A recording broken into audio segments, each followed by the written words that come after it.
The Radical. Fundamental principles of freedom, rational self-interest, and individual rights. This is the Yaron Brook Show. All right, everybody. Welcome to Yaron Brook Show. Friday night, a little unusual, but I'm trying to compensate for the fact that I didn't do a show last night, so this is in its place.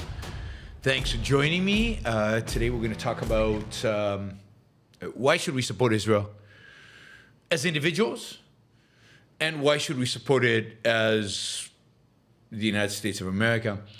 And same goes for Ukraine. So we'll try to lump them or separate the two out and talk about each one separately. And so why should we morally support it or financially support it as individuals and as a government? And so we will get into an analysis of that, starting with individuals, and then we'll go from there. We have our usual fundraising goal, and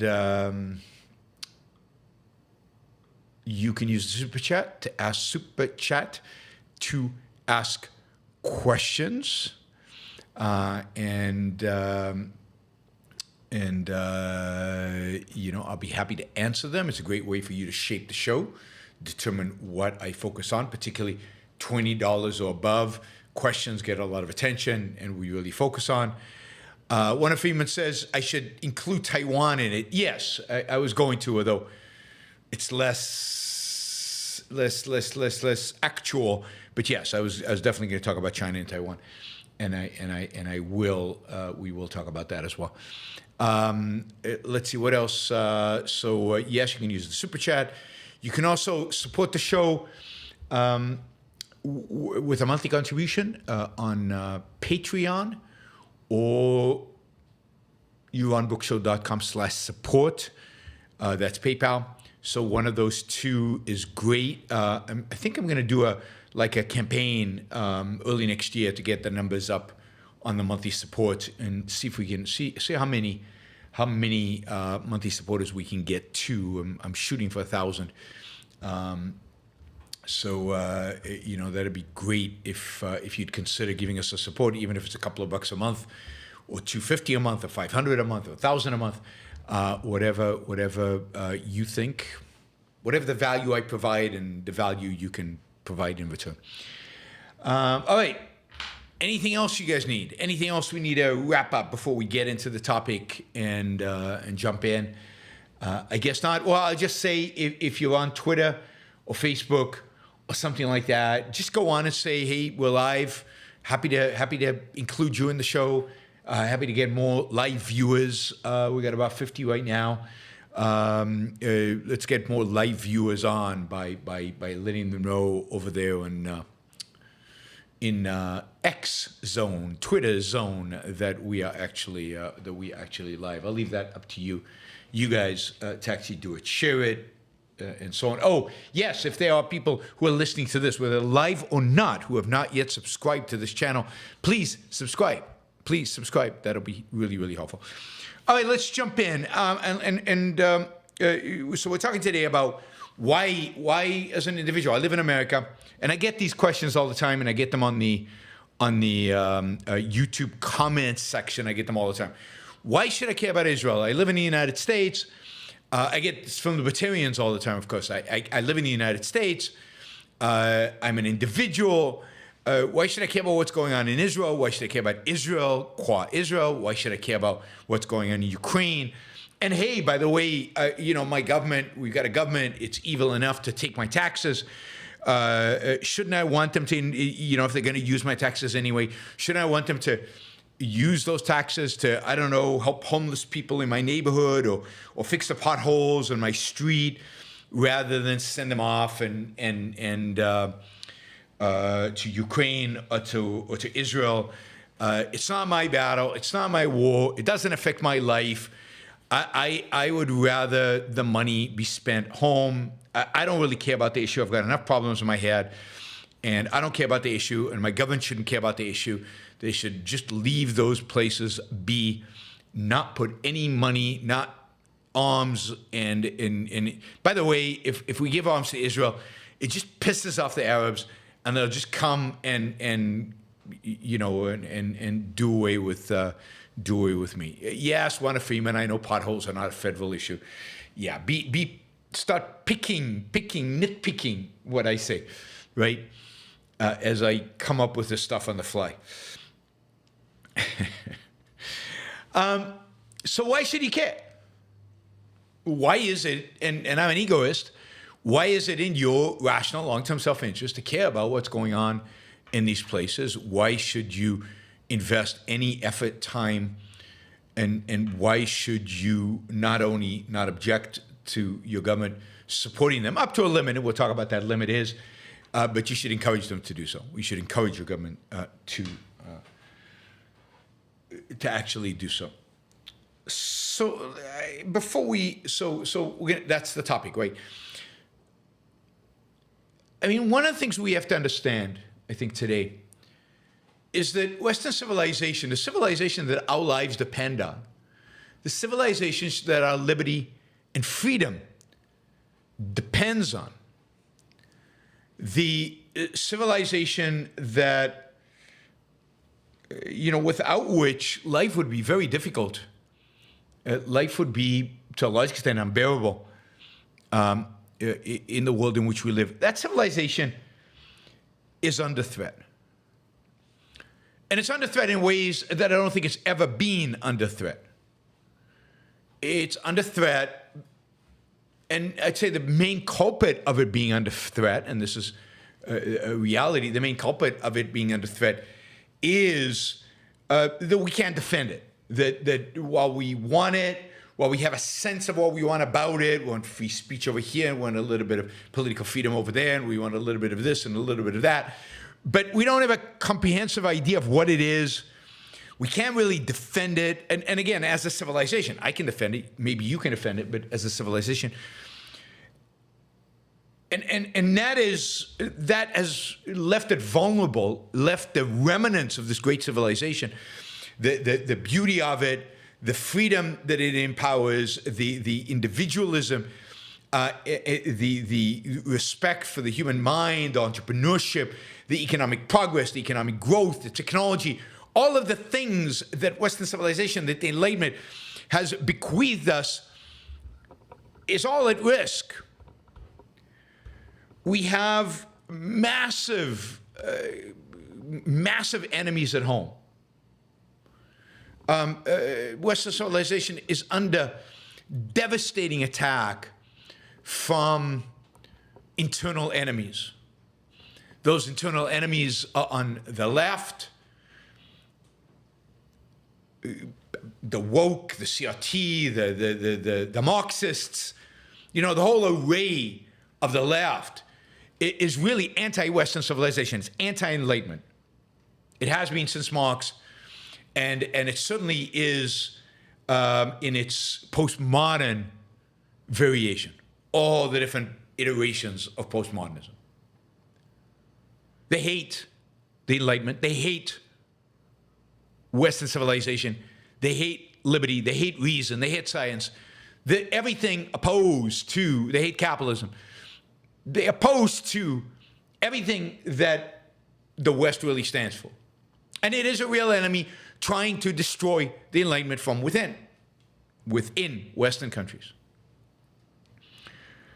And then we have the enemies from the right, who not only are they clueless about defending Western civilization, but many of them, in their attempt, in quotations, to defend Western civilization, often land up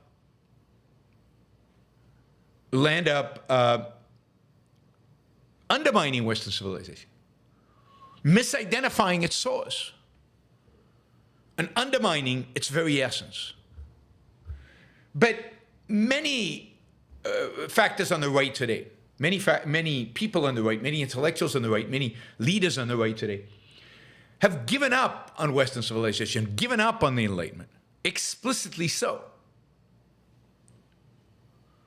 They now argue against the Enlightenment. Indeed, they blame most of America's problems today on the Enlightenment, And they view Western civilization as somehow pre-Enlightenment. Knowles, 1220, wanting to go back to 1220. Even Ayaan Hirsi Ali, wanting to go to a pre-Enlightenment Christianity. So the Enlightenment, Western Civ, is under attack from both left and right inside the country.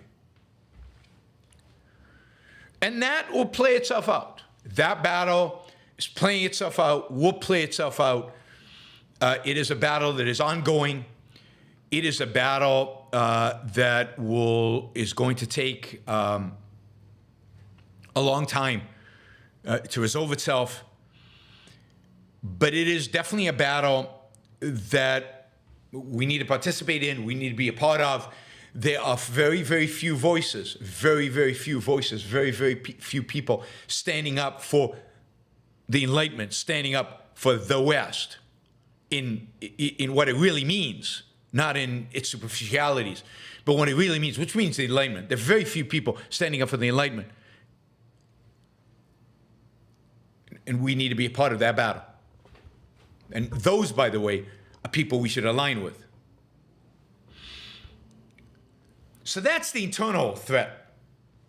But there is also an external threat. And that external threat feeds off of the internal. It views the West as weak. It views the West as vulnerable. It views the West as defeatable. Is defeatable a word? I don't know.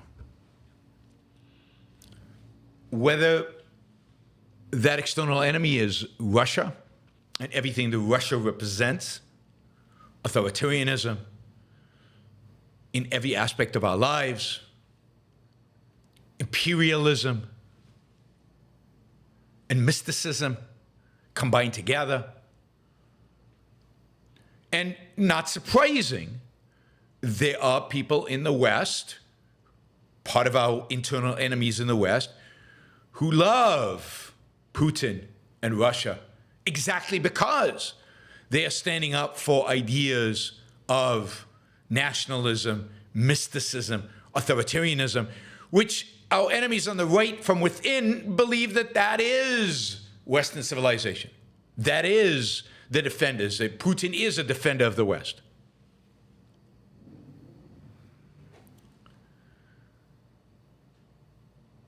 And so here you have one, the right.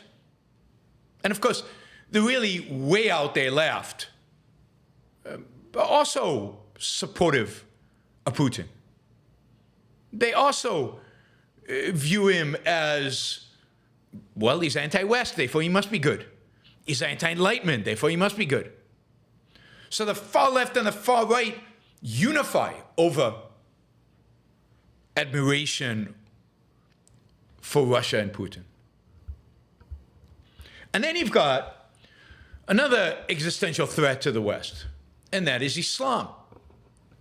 Now, Islam is militarily weak. Russia is not. It has nukes, and it supposedly had a big military, big, powerful military. Not so big, not so powerful.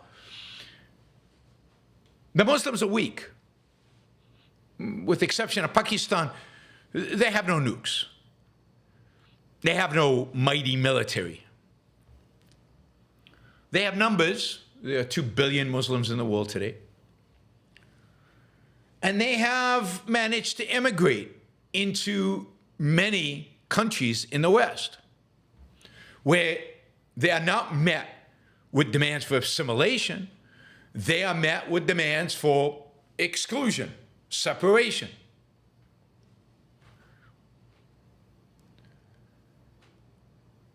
And where, again, they experience and sense, because they're not met with demands for assimilation, the weakness of the West.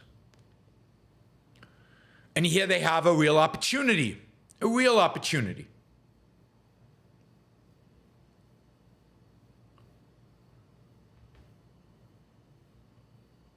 to take out the Enlightenment, to take out the West, without even engaging in military actions or that much military action.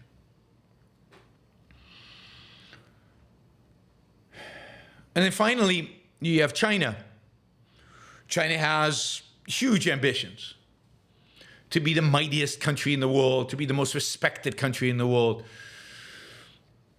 to be the most influential country in the world. I don't know that China has territorial ambitions outside of Taiwan, but it certainly has ambitions in terms of respect and power. And it too knows the West is weak. It too senses the decline of the West. And it too is getting ready.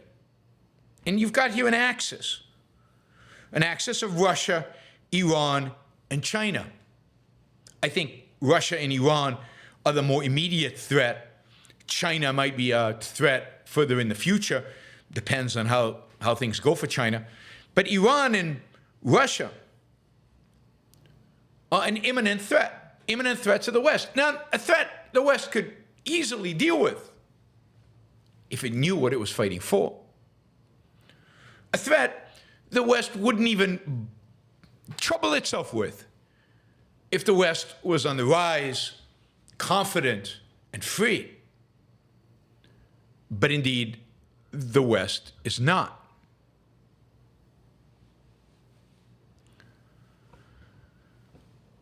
So, this is the global situation. And the manifestation of kind of the Islamic threat, at least a big chunk of it for the United States, manifested itself in 9/11. And then in Europe, in all the terrorist attacks that have happened on European soil since then, on the subjugation of so many European cultures to Islamic will. Think Danish cartoons, think Charlie Hebdo, think of the silencing of so many Europeans as a consequence of the growing political power of Islam and the weakening power of Enlightenment principle of free speech, for example. And of course, I think the threat that Russia poses the West manifested itself in its invasion a year and a half ago of Ukraine. So Russia has ambitions. It has imperial ambitions. It has ambitions regarding its stature in the world. It has ambitions with regard to its role in Europe. It has ambitions to be the leader, the dominant power in Europe. It has not and will not cede that to the United States or to any European entity.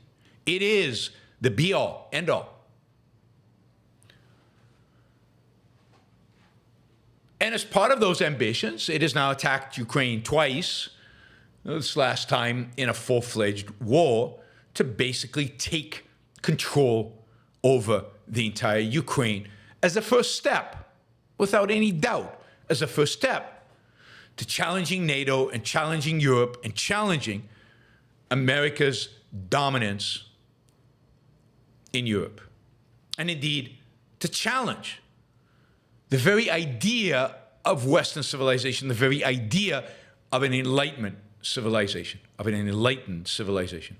And you can see that in Putin's rhetoric. He makes no end of fun,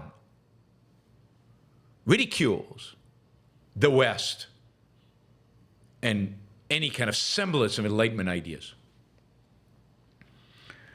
So here you have a war that is a battleground, in many respects, to the future of Europe, of whether Europe will continue to be, first of all, an American ally, secondly, a bastion of Enlightenment and Western civilization. It's not a bastion anymore, but a remnant, a fragment of Enlightenment and Western civilization, or whether it will succumb to mysticism, authoritarianism,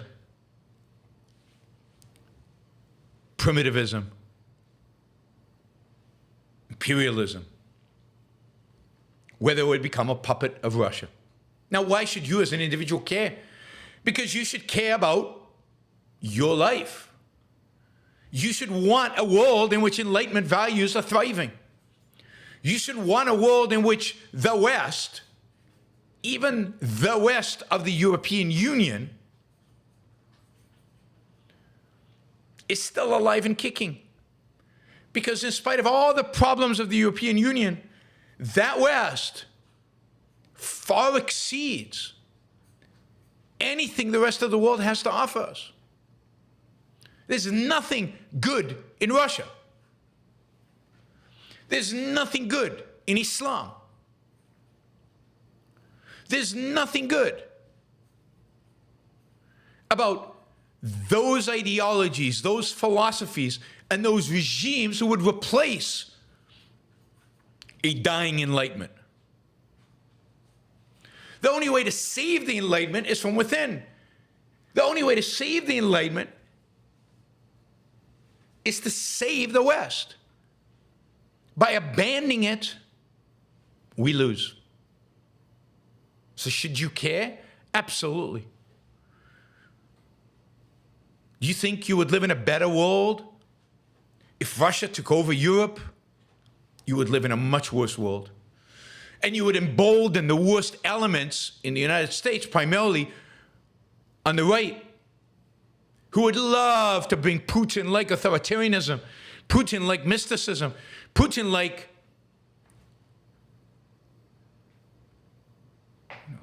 oppression to America. They would love to align with Putin to expand the revolution to the United States of America. And to the extent that they're successful, they would, and they will. Yes, we've got one here. Richard wants more Putin, sicko that he is. So you should care. You should want Putin dead. You should want Russia to fail. You should want Russia to collapse. You should want Ukrainian victory. And what does it mean for America to support Ukraine? It means very little in terms of the cost to you. It means it does not, well, let's see what it doesn't mean. It doesn't mean sending American kids to die in Ukraine. Indeed, if Russia wins in Ukraine and sets its eyes on Estonia, Latvia, Lithuania, Poland, then American kids will be involved. Then your kids will be involved. Then American personnel, military equipment, then America is in a war. Then you're very close to nuclear war. That should be avoided at all cost.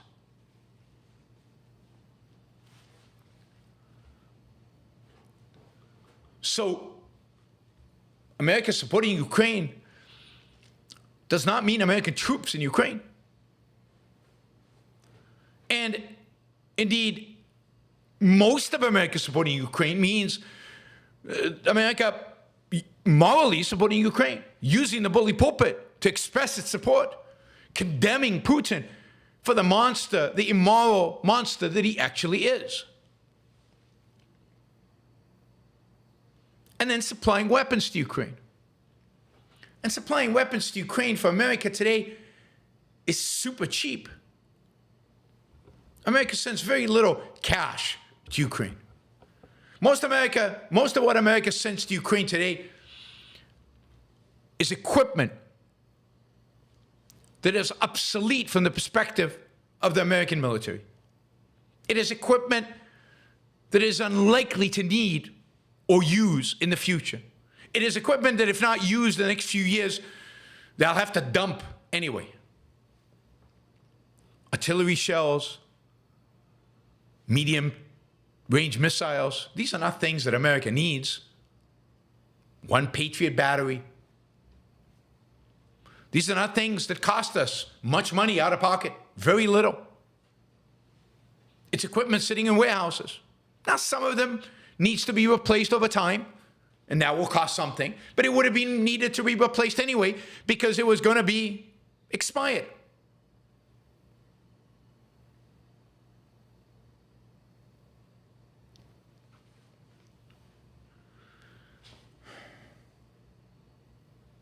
We're not, for example, even supplying them with F-16s. Other countries are doing that.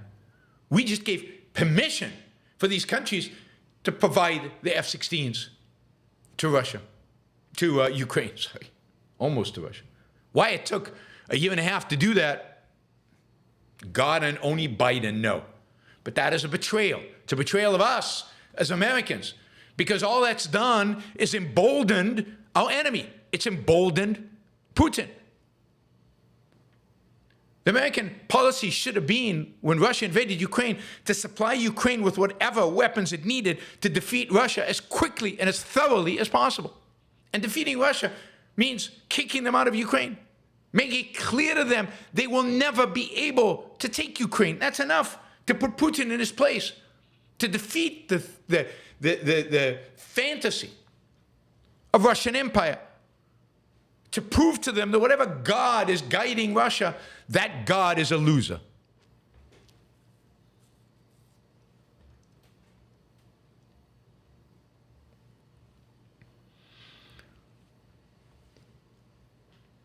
So don't send American troops there.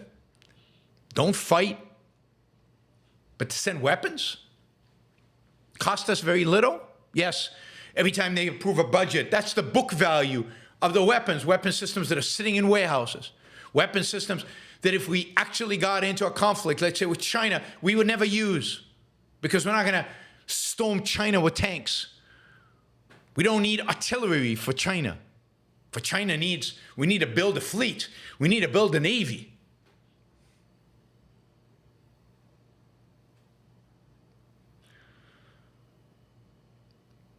Defeating Russia will make America safer. Defeating Russia would be one less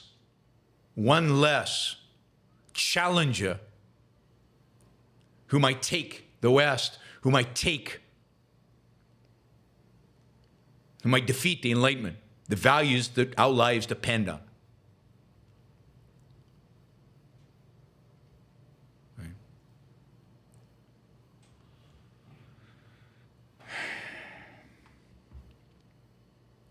It's curious to me how many people, support Israel because they hate Islam, they hate Muslims. They see Muslims as a real threat.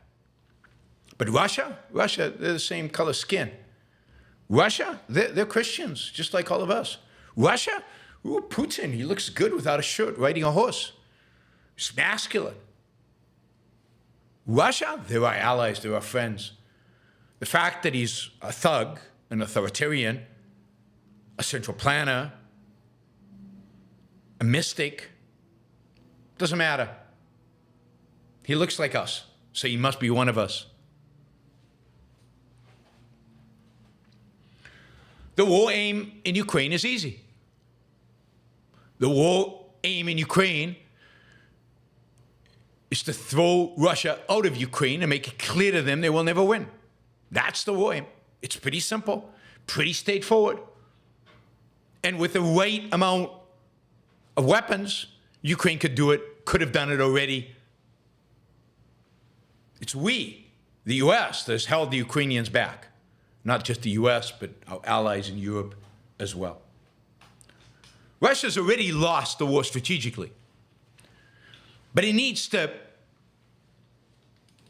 be fully cognizant, fully realize that it will never succeed. It needs to be pushed out of Ukraine back to Russia's 2014 borders. And there's no negotiating with Putin. There's defeating the Russian army in the field and pushing him out of there. There is no negotiation because there is no compromise. Any more that there's compromise with Hamas. There's no difference between Putin and Hamas. Not the threat they pose to us and our world. Indeed, Putin is a bigger threat. He has nukes. Hamas does not. Israel also sits on a border, on the front line of the battle between civilization and barbarism, between civilization and its enemies. The Islamic world would love to take down the West. The Islamists would love to take down the West. Now, it's true that the leaders maybe of some of the Gulf states and the leaders maybe even of Egypt and Saudi Arabia and a few other countries don't really want that. They don't even want to take down Israel. They see a value in Israel and so on. But the reality is that the majority of their own populations still believe in an Islamic caliphate, still believe in taking down Israel and the West. If there was election tomorrow, real election tomorrow in Egypt, would the Muslim Brotherhood not win again? Muslim Brotherhood, the fountainhead of Hamas. So, the Islamic world still believes that they're capable of, that they have the means, they have the ability to take down the West. They've entered the West on the inside through migration, and they pose a physical threat to the West just by their commitment to God and their commitment to Allah and the fact that Allah is on their side. They have no question in their mind that they will win this battle, this war. And they're willing to kill whomever and however many in order to make it real. To a large extent, a significant percentage of that population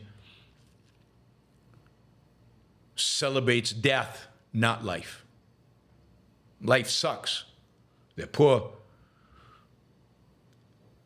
They live under authoritarian regimes. The values of the Middle Ages, Dark Ages. When they go to heaven, they get 72 virgins, and Allah opens all these possibilities for them. So why should you care? Because Islam, in its militant political form, is a threat to the lives of every one of us. They are willing to kill us. They are interested in subjugating us. And they can't do it because we're super strong. But that only holds as long as we're willing to defend ourselves. They're very weak militarily. But they can hurt us through terrorist attacks. They can weaken us by entering into our countries and aligning themselves with the American political left and right, sadly. So Israel, it's the same reason as Ukraine. We don't need to send troops. We don't need to send an army. We don't need to fight it ourselves. Although, here I would argue we should, given that we are a target, have been, will be, a target of the broader Islamist movement. We should intervene militarily. We should put troops on the ground. Not so much in Israel, but in Iran. Israel should get our support. Should we send Israel money? No. Israel doesn't need our money. Shouldn't ask for our money. We shouldn't give it. It's a relatively wealthy country. It should be able to support itself. Should we send them military equipment? Absolutely. Same reason as for Ukraine. It's relatively cheap. They're fighting a war for us. They're minimizing the need for Americans to be involved. Send them all the weapons they want. And Israel, for the most part, buys these weapons.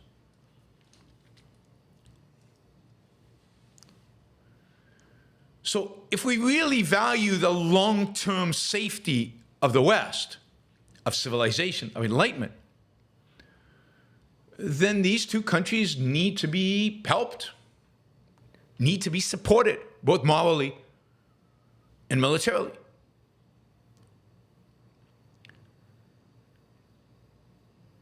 The other aspect of this, which I find interesting, is that the conflict in Ukraine and the conflict in Israel help us to reveal who our friends and who our enemies really are. I mean, it's good to know that Candace Owens stands with Hamas. I'm not surprised BLM stands with Hamas. But I didn't really realize that Candace Owen does. Good to know. Check the mark of an enemy. It's good to know. Jordan Peterson thinks so highly of Putin and stands with Putin. Another check mark. Identified an enemy. I didn't think he would be. I think he'd realize how horrific Putin was. But I guess he doesn't. I guess he's not a friend of liberty after all.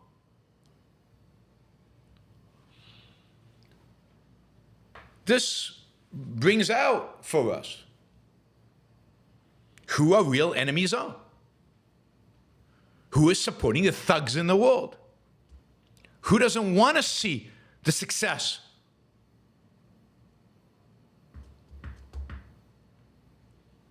of the Enlightenment? If there are people, if there are enemies within if there are supporters of Putin or Hamas and the objectivist movement, please point them out. Check them off as enemies as well.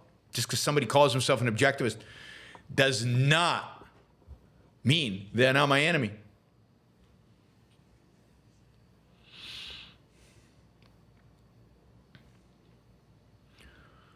So it's great to kind of tease out, bring out to the surface the ideas that animate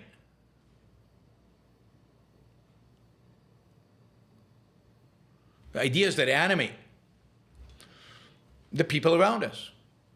I mean, we now see just how viciously anti-Semitic the left is. It's good to know. It's good to know.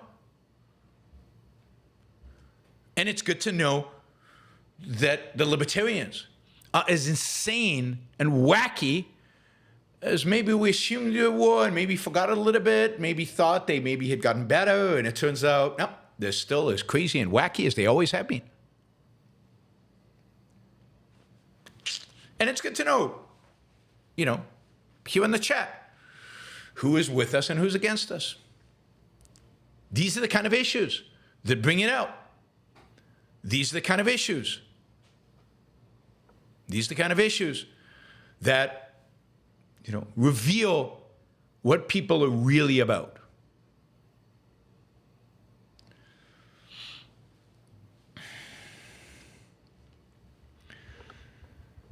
So yes, you as an individual should support Israel and Ukraine. The American government should arm them to the teeth. They're at the forefront of a civilizational struggle. China is watching. China will feed off of our weakness. To the extent that our commitment to Ukraine or to Israel weakens, China will view that as our weakening and view that as an opportunity. As long as we support these countries strongly, they will not attack Taiwan. They await for further signs of the West's demise. And China probably is the biggest long-term threat.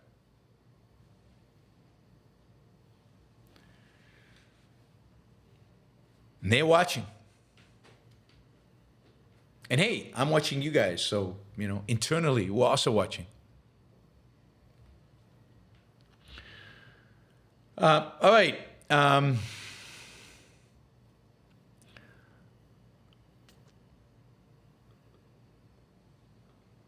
The cost of the Ukraine-Israel conflict in the big picture of the American government spending and government deficits is minuscule. Minuscule. Minuscule.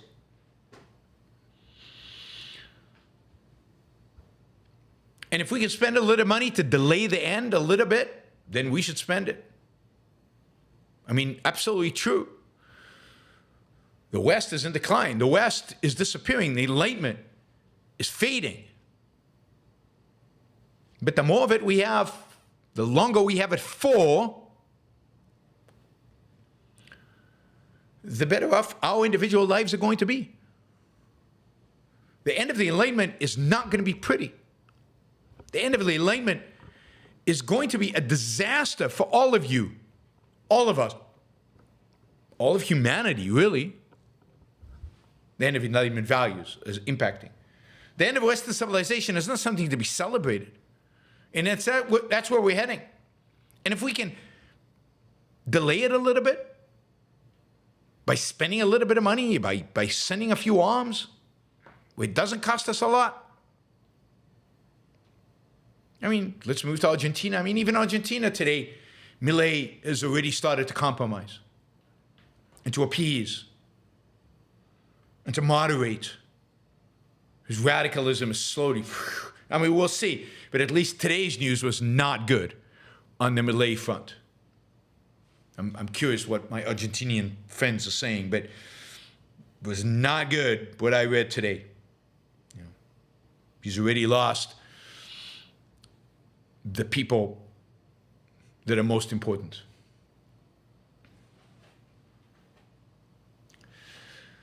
All right, happy to take your questions. I know a lot of people are commenting.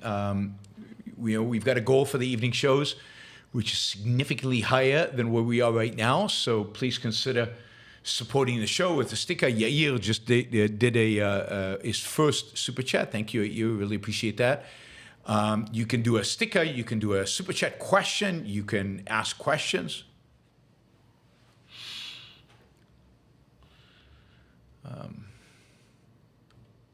But you can ask about any topic. It would be about what we've just talked about or about anything else. You can challenge me. You can tell me I'm full of it. Use the super chat to do it. Let me just say this. Nobody represents today purely the Enlightenment values and the values of Western civilization. But Europe represents it more than Russia. America represents it more than Europe. South Korea, Japan represent it more than pretty much anybody else in Asia. This is what needs to be supported.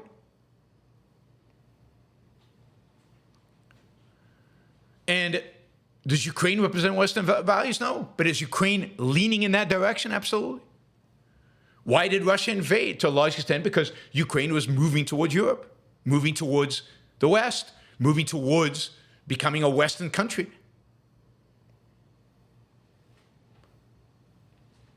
Russia wants to undermine everything that is the West, wants to undermine everything that is the Enlightenment. It stands on principle as the anti-Enlightenment, anti-West superpower. That's how Putin has defined himself. And therefore, to support Ukraine is to support Europe. To support Ukraine is to support a movement towards Europe and away from Russia, away from the Dark Ages, away from authoritarianism, mysticism, and imperialism, which is what Russia stands for. So while Ukraine at no given point represents Western civilization any more than any other particular country in Europe, worse than any other particular country in Europe, it was moving in the right direction. That needs to be celebrated and supported against the horror that is Russia. Again, a threat no smaller and in many respects much larger than the threat of Islam to the West. All right, let's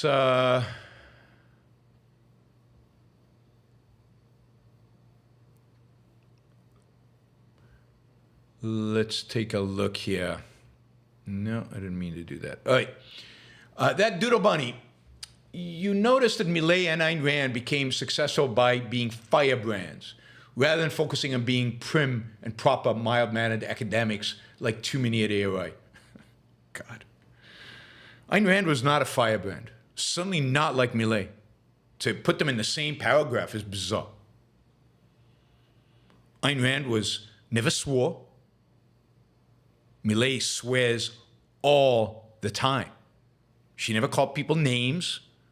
Milei calls everybody names. She was indeed very proper, but radical.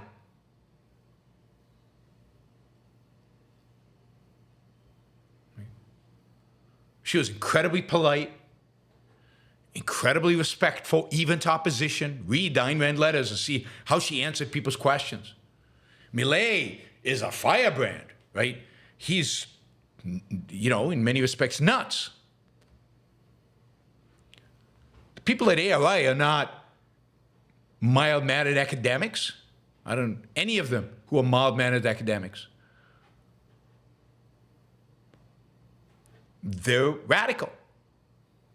They're firebrands in their own way.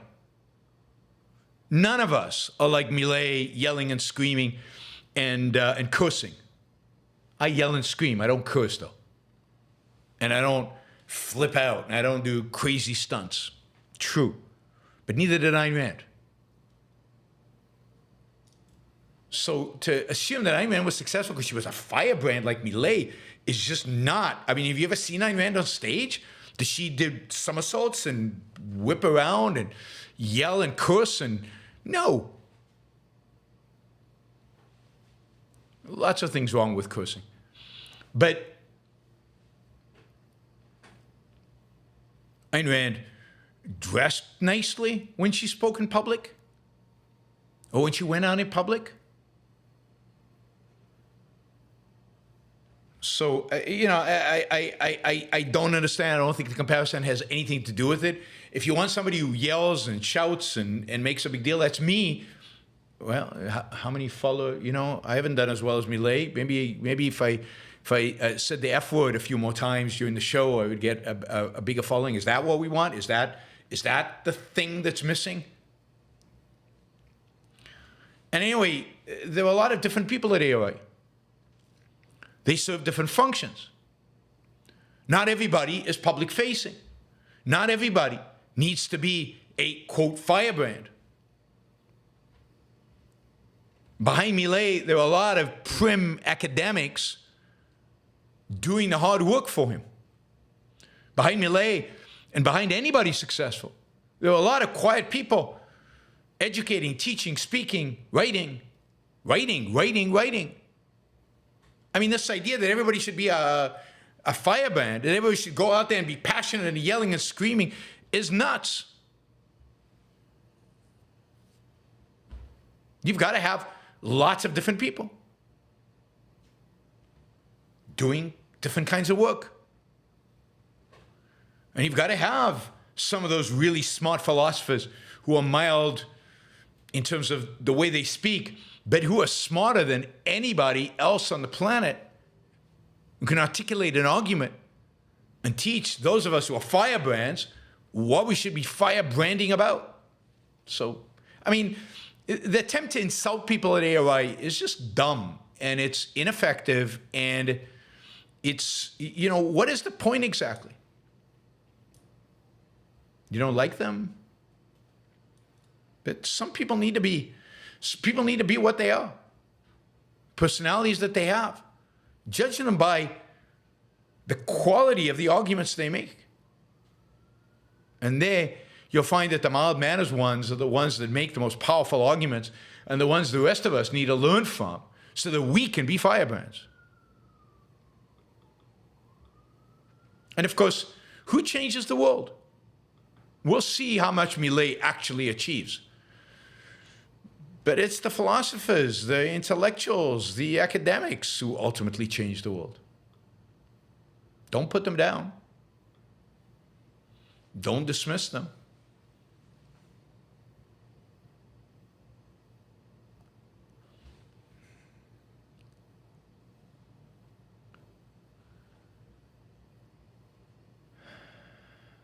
All right.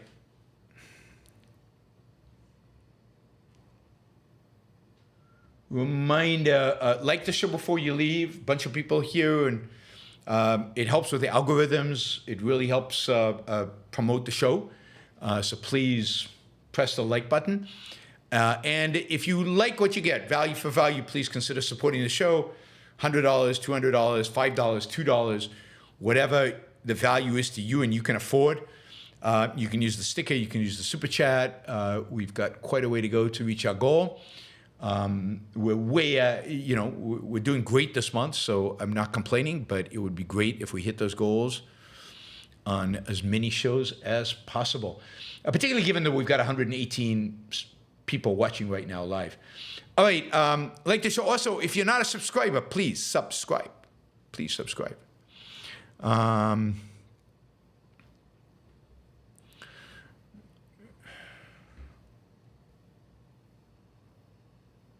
Yeah, I mean, the people at ARI, Robin, are amazing. They're super smart.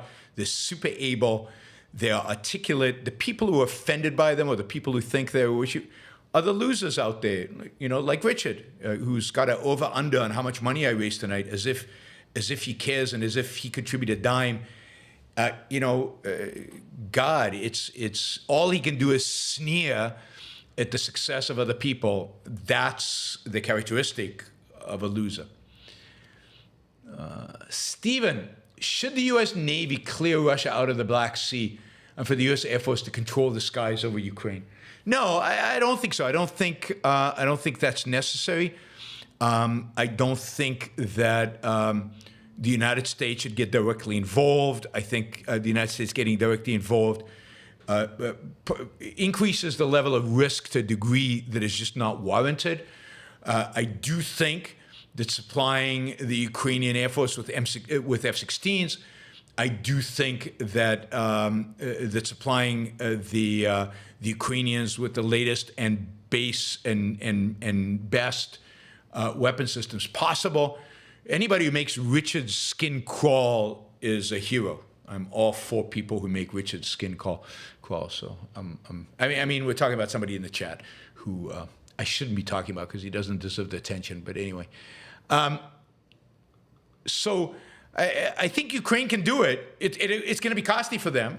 For the United States, it would be easy and quick. Ukraine is inflicting heavy damages on the Russian fleet and on its forces in the Black Sea. I just saw statistics today of the amount of grain Ukraine has managed to ship out. In spite of Russian threats, they've managed to protect the grain routes pretty well without the need for the United States to enter. Turkey might be involved there, but in spite of Russia's attempts to block them from exporting, they have managed to do it. So yes, I think all we need to do is be willing to supply Ukraine with the military equipment that they need in order to defend themselves and ultimately to kick the Russians out of Ukraine. And I think they can do it, but they do need that equipment. We keep denying them the equipment, delaying the equipment, giving them partial equipment. We're giving them F-16s, but without the best smart bombs that the F-16 can use. We give them long-range missiles, but we don't give them enough missiles to use on a consistent basis. It's just unbelievable how crippling the United States has been. And to a large extent, that's the fault of Republicans who have been so adamant about not approving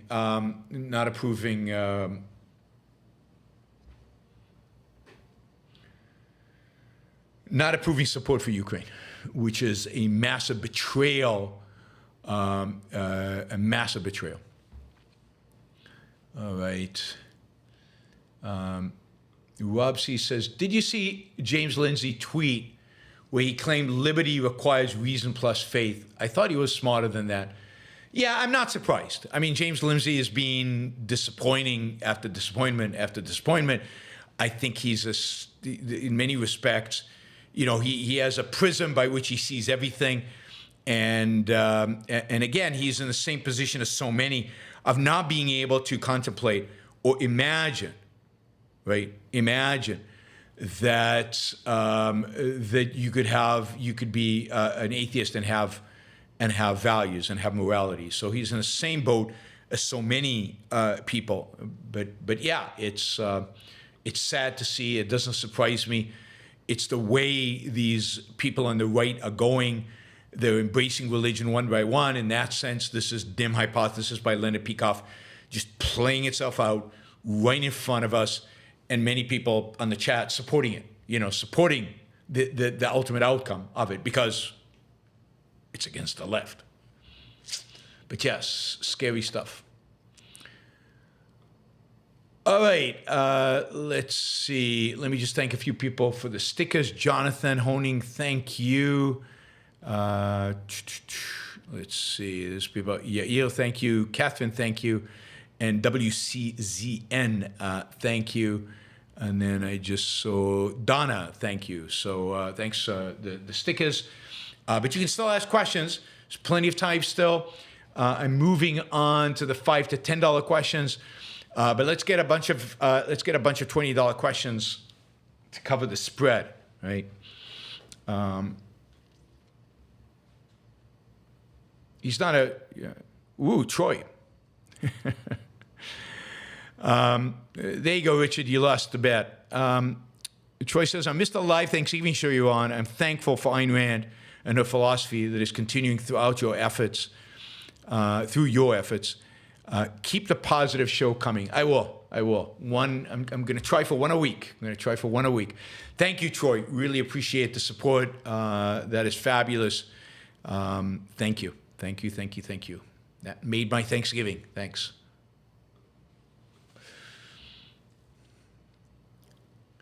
All right. Hopper Campbell.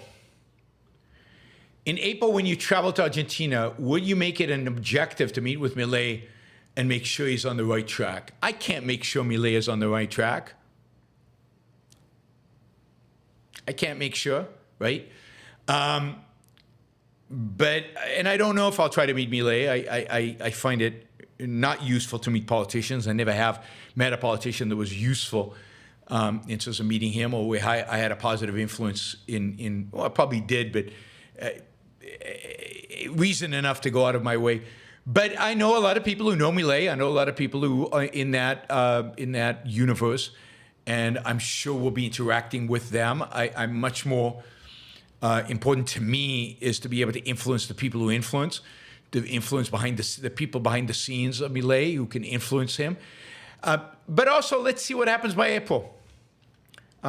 We will see what happens by April. As I've said on a previous show, happy to advise Milei, be a formal advisor, informal advisor, any way I can, if he's interested on being on the right track, on actually liberating the Argentinian economy and doing it right. I'm worried. He's bringing a lot of people from the old Macri administration who were not good, and he's bringing them into this administration, and that means he's compromising and he's moving to the center, and that is disappointing. All right, James says, Jordan Peterson has been great on Israel, but terrible on Ukraine. Why is this? Because he attributes Ukraine, he thinks Russia is part of Western civilization. Russia's Christian. That's a huge plus. Anti-Islam, pro-Christian. So Jordan Peterson is going to be for anything that is part of kind of a Judeo-Christian tradition. Jordan Peterson admires the kind of mystical philosophy that undermines Russia, the kind of Dugin, postmodern, mystical, nationalist philosophy. Jordan Peterson seems sympathetic and favorably inclined towards it. I think they share a certain metaphysics and epistemology. Jordan Peterson is motivated by fear around Russia's capability for nuclear bomb, or not capability, but the existence of that they have nuclear bombs. Whereas Islam is clear. They're the other. They're a threat. They're not Christian. They're not European. They're anti-civilization. They're clearly barbarians. It's much clearer. They don't have any philosophers who pretend to be Christian theologians / Platonic, whatever, postmodernist something. They're different, completely, utterly different. And it's easy to be against them because of their barbarism. So Jordan Peterson is going to be against them. But Russia's harder because they look like Europeans, and they share a certain philosophical background. They share religion, and for Jordan, as for a lot of people, what shapes Western civilization is religion. And the Russians are Christian, the Europeans are Christian. How big of a difference could they be between them? They must all be the same, basically. Sadly, that is part of Jordan Peterson's way of thinking about the world. Stephen, do you think Thanksgiving is an important day to really think about the people you spend the time with, or is it a day to shut off your mind? It's never a day to shut off your mind. It's a day to think about and appreciate and be thankful for the productive people in your life, the people who make the quality and type of life that you have possible, yourself and the people around you, but also people more distant that make the goods and the things that you like and enjoy and want, and a day to appreciate the political system that makes it all possible. So I definitely think it's a day of appreciation, and certainly not a day to shut your mind off. It's a day to contemplate what makes your life so good, to the extent that it is good. Michael says, I've been watching the Young Turks commentary in Israel. Pretty disgusting, yeah. Why would they name their podcast after the group which committed the Armenian genocide? Well, because it was the group that the Young Turks, and I assume they're named after this, the Young Turks were they came after the Ottoman Empire, was defeated by the British. They fought in order to establish a modern socialist but secular republic. And Ataturk is a great hero of theirs, very anti-religious, prosecuted the imams, the religious characters, banned religion for public life, not just separated religion from public life, banned it. So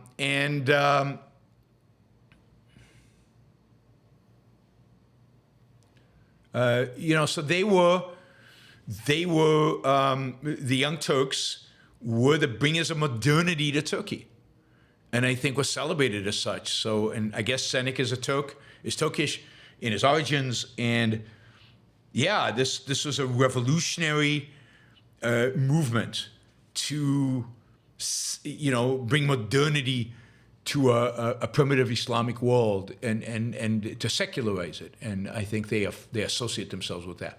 I don't think they associate with it the Armenian genocide. Stephen says, I might move to a new city soon. I live in South Bay of Los Angeles County now, so I want good weather and I can't afford that much. Where in the U.S. would you recommend? Well, I mean, you can't beat the weather in Southern California, so it depends what you're willing to tolerate. But look, let's see, Austin, Texas is fantastic. The weather's not as good, but it certainly has a lot of other advantages, including low taxes and lower costs. Generally, Texas, Dallas, is cheaper than California, and you can get a lot more for the money, and you don't have the state tax. Jennifer mentions Tennessee, Tennessee, Nashville, but even other parts of Tennessee, anywhere from Memphis all the way to Gainesville. I think it's Gainesville. There's some beautiful places there. It's relatively cheap to live, and the weather's not bad. Denver's really nice. It's a beautiful place. A lot of objectivist activities going on there. It's really pretty. The mountains in the background. The weather's decent. It gets very cold, but it doesn't get as cold as you'd expect, and it doesn't snow much, and the snow usually melts pretty quickly. I, for one, don't like Florida, so I'm not recommending Florida. You can. Florida's another one. Arizona, Phoenix, if you could tolerate the heat in the summer. So there's plenty of places. I mean, Seattle although Seattle's quite expensive these days. So a lot of different places around the country. David, several weeks ago, you said you largely disagree with Nassim Taleb. I've been working with the idea financial markets are chaos at their core. Is that incorrect? How would you replace that idea? Yeah, I definitely think it's incorrect, right? I don't think chaos is the right way to view it because there certainly is a logic and a rhythm to what's going on. It's not random or arbitrary, which I think was what chaos would suggest. Chaos theory might help understand certain aspects of the markets, but I don't think the markets are chaos. I would say, I think, markets behave like a random walk, but they're not random. Markets are reflect accumulated knowledge of the people participating in the marketplace, and particularly the people who are trading at the margin. And they embed information into the markets, and the markets seem chaotic because information ebbs and flows. It comes and goes.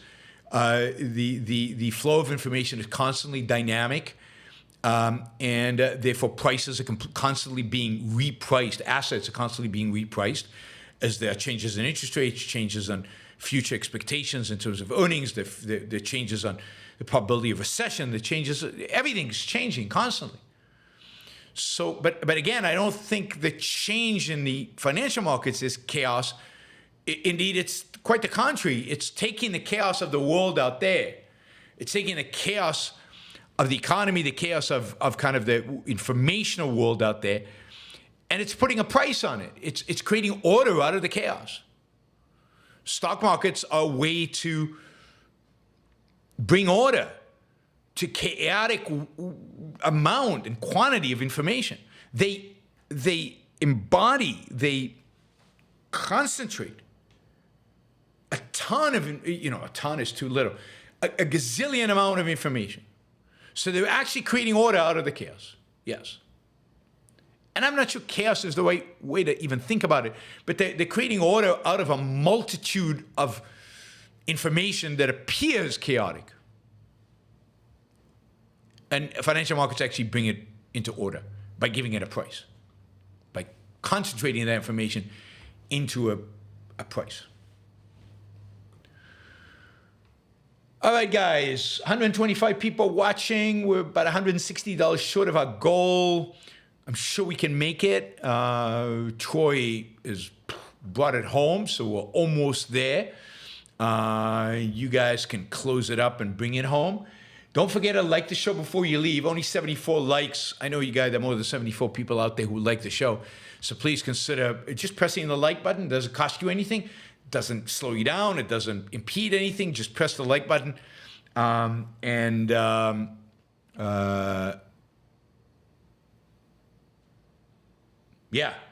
And get it, get the algorithm to treat us more kindly. If you're not a subscriber yet to the show, please become a subscriber. Again, it helps the algorithm, and you'll be notified when I go live. And what else I wanted to do? Please consider those of you on here to become a monthly contributor on, on Subscribestar, but Patreon and PayPal are the best platforms. PayPal through YaronBrookShow.com/support. And of course, you can still ask a question on the Super Chat or make a contribution through the sticker. Frank says, can't Palestinians just live in Libya or Algeria? They can, but do they want to? Do Algeria and Libya want them? I mean, it's kind of easy to say it, but I mean, you're uprooting them from their homes and sending them to the middle of the desert in Libya and Algeria.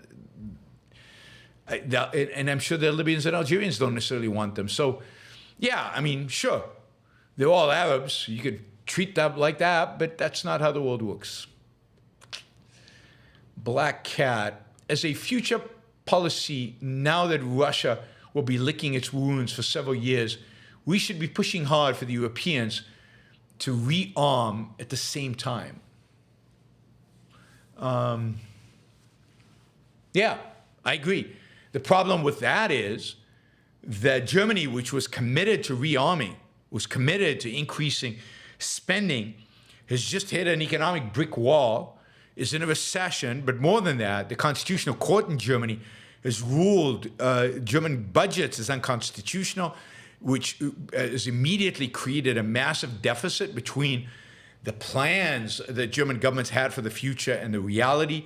They're going to cut government spending left and right, and as a consequence, part of that cutting is going to be cuts to defense. So not only do I not expect military spending from Germany to increase, I think it's actually going to decrease. Or take Geert Wilders' win in the Netherlands. Geert Wilders, while is not exactly supportive of Russia, is not exactly supportive of Ukraine either, and is unlikely to support the Netherlands building up more of a military.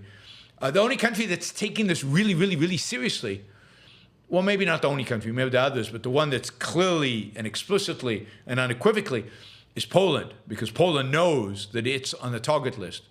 So Poland is building up its military. It will have the largest military in Europe when it's done. It's pretty admirable, the amount of money and resources that they're putting into defending themselves. All right, clearly flawed, Gail, Iance, Cook, and Meribins. Thank you all for the support. Really, really appreciate it. All right, Richard, you mentioned you would participate in debate or panel with James Lindsay. Did you ever happen? If so, where can I find it? I was supposed to. My interview with Dave Rubin was supposed to be me and James Lindsay and Dave, and then Dave decided to do the interviews one-on-one. Now, my interview with Dave is on Dave's website. I've tweeted it, but it hasn't really got a lot of attention. But if you go to Dave's website, you'll find my interview with Dave, and then there's also the interview with James Lindsay with Dave. They were done separately instead of us together.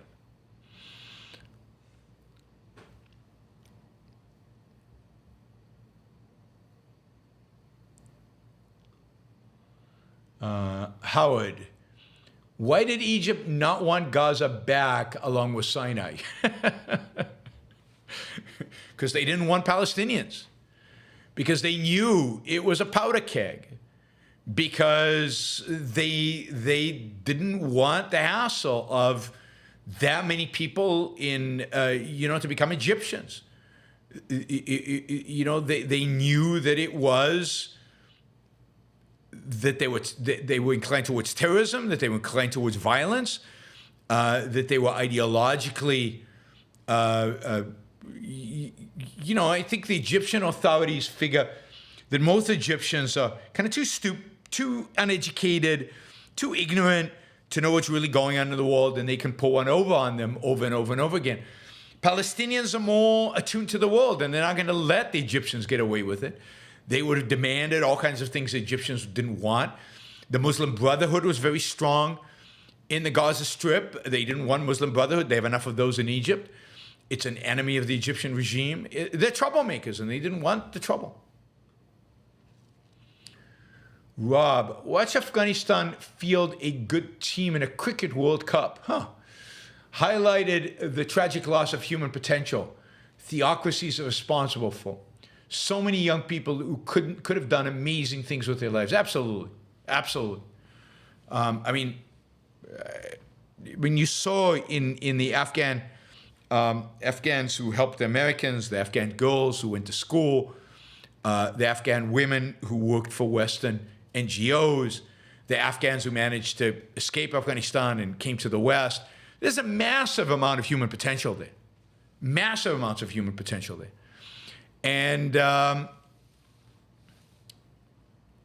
it's tragic and sad what theocracies, authoritarian regimes more broadly do to that human potential. Think of the human potential in Russia. Think of the human potential in Iran.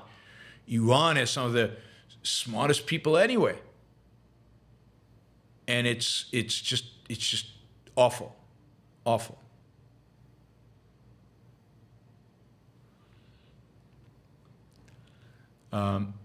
Ed, with almost all Palestinians in South Gaza, how do you think Israel will destroy Hamas with their present strategy to kill as few civilians as possible? The two seem incompatible. I think it's going to be tricky. I think they'll keep squeezing them into smaller and smaller area within Gaza. Maybe at some point they'll shift them up north. Maybe at some point They'll build a refugee camp inside Israel on the other side of the Gazan border to house some of them as they sweep through other neighborhoods. Maybe they'll convince the Egyptians to do that. It really is hard to tell, but I think they viewed the key to destroying Hamas, the North, for whatever reasons. They obviously have the intelligence, I don't.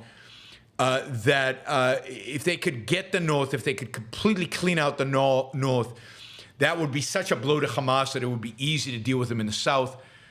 Not clear if that's going to work out the way they thought it would, but we'll see. Maybe once they clear out the North completely, they send all the people from the South to the North. It's going to be interesting to watch. But this is the kind of convoluted things that they have to do in order to not, God forbid, kill any civilians.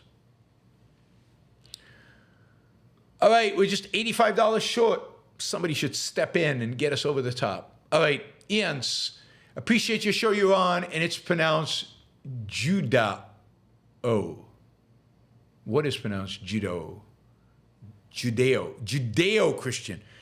Judeo-Christian. I'm not sure how I'm pronouncing it. Judeo-Christian. Thank you. Yes, it is pronounced Judeo. I couldn't figure out what it is that I was supposed to pronounce, but that makes it easier. Judeo-Christian. Judo-Christian.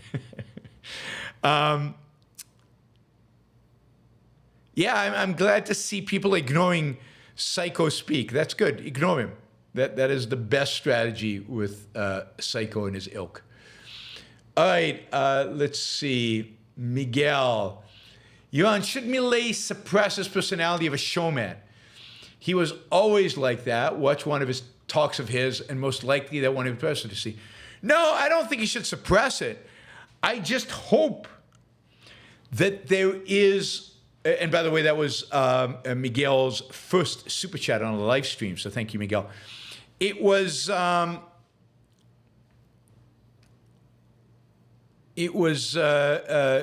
just hope that behind the showman, there is real substance. I hope that behind the showman, there is a real consideration and a thoughtfulness that will, and a backbone that will actually help him execute on all the things that he has said and all the promises he has made. I worry, right, that it's all show and the content is not there, right? As I said this morning, he's already basically sidelined his two most important advisors. He's bringing in moderates from, how do you pronounce it? Macri's government, who did nothing, who achieved nothing. I was excited, and now I'm getting really worried. The more I hear he's now backing off dollarization, dollarizing the economy, I'm worried. I mean, I'm willing to give him as much time as it takes, but just the news this morning was not good of the kind of choices he's making. The finance minister is a guy who was Macri's finance minister. That's not a good choice. You got to get a revolutionary in there as finance minister. He's backing off his promises about the central bank. He's backing off his promises about the dollarizing the economy. The guy who he wanted to appoint, who was going to appoint the head of the central bank, who said he would do it only on the condition that he would get to unwind the central bank, to end it, basically now says he won't join the central bank because he's not convinced Milei will follow through on shutting it down. Now, I hope all this is wrong. I hope this is all fake news, but it's coming from reliable sources, so I'm worried. But it doesn't surprise me, right? Because it just doesn't surprise me. So I hope Milei is for real. Applejack815, thank you for the support. All right, guys, we got to get the likes up. They should be well over 100 likes. So please like the show. Likes don't cost you anything, and yet they increase the visibility of the show dramatically. They have the potential to increase subscribers. Also, please subscribe to the Yaron Brook Show if you're not a subscriber already. So like, subscribe, share, comment, whatever, tweet, and please support the show. You can support the show right here on the Super Chat. We're only $80 away from our target, which is not a lot. But you can also support the show with a monthly contribution on Patreon. Patreon's a great platform for that. And PayPal, you can do it at yaronbrookshow.com/support. Patreon seems to be easier. You just go on there, fill in it a little bit, bang, you're done. If you want to support other people on Patreon, there are other people you can support all on one platform. Very, very easy. Please consider doing that. And I will see you all tomorrow. Tomorrow we've got a Ask Me Anything show at 2 p.m. East Coast time. We'll have a panel of $25 or more supporters live. We'll also have super chats. You can ask any questions you want, and we'll move forward. Miguel asked another question. In Ecuador, we already experienced a president that doesn't ally himself with the opposition. Unfortunately, we can't do anything without that. So you have a radical president who can't get anything done because he can't get it through parliament. I get that. I get that Milei has to work with the center right, but he can't. If he gives it, even if before he starts, he gives up on his most radical proposals, then it's going to be very difficult for them then to get anything from them. He has to start radical and start there and compromise from there rather than right on day one give up a bunch of the most important, the most radical positions. But I understand, this is why I've always said the solution is not politics. The solution is cultural. You need to change the culture first. And what happens when you get into power and the culture is not with you, then it's almost impossible to pass the kind of laws, to do the kind of things necessary in order to achieve what you need to achieve. All right, guys. I will see you tomorrow. And bye, everybody.